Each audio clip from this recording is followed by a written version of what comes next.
ಸೂರ್ಯ ಮುಂಜಾನೆ ಹುಟ್ಟೋದು ಯಾಕೆ,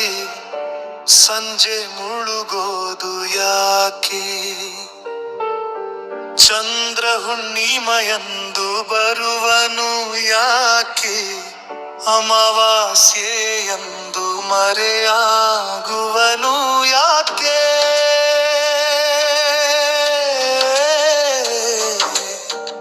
ಮರದ ಎಲೆಗಳು ಚಿಗುರೋದು ಯಾಕೆ, ಒಣಗಿ ಉದುರೋದು ಯಾಕೆ, ಹೂವು ಮುಂಜಾನೆ ಅರಳೋದು ಯಾಕೆ, ಸಂಜೆ ಬಾಡೋದು ಯಾಕೆ,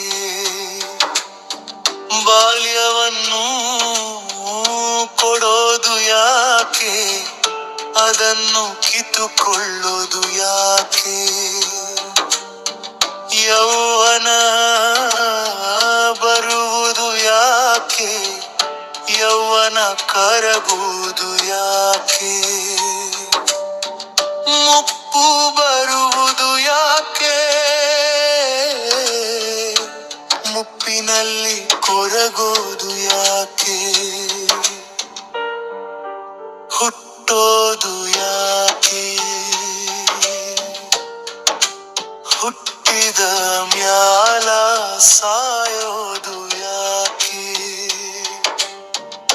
ತಂದೆ ತಾಯಿಗೆ ಮಕ್ಕಳನ್ನು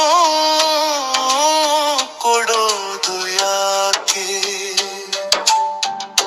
ಆ ಮಕ್ಕಳನ್ನು ಅವರಿಂದ ಕಿತ್ತುಕೊಳ್ಳೋದು ಯಾಕೆ, ನನ್ನ ಅಣ್ಣನನ್ನು ನನಗೆ ನೀಡಿದ್ದು ಯಾಕೆ, ಆತನನ್ನು ನನ್ನಿಂದ ಕಿತ್ತುಕೊಂಡಿದ್ದು ಯಾಕೆ, ಇಂತಹ ಪ್ರಶ್ನೆಗಳು ನನ್ನನ್ನು ಕಾಡುತ್ತಿವೆ,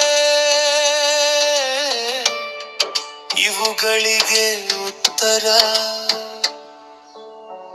ಪಡೆಯಲು ನನ್ನ ಮನಸ್ಸು ತವಕಿಸುತ್ತಿದೆ.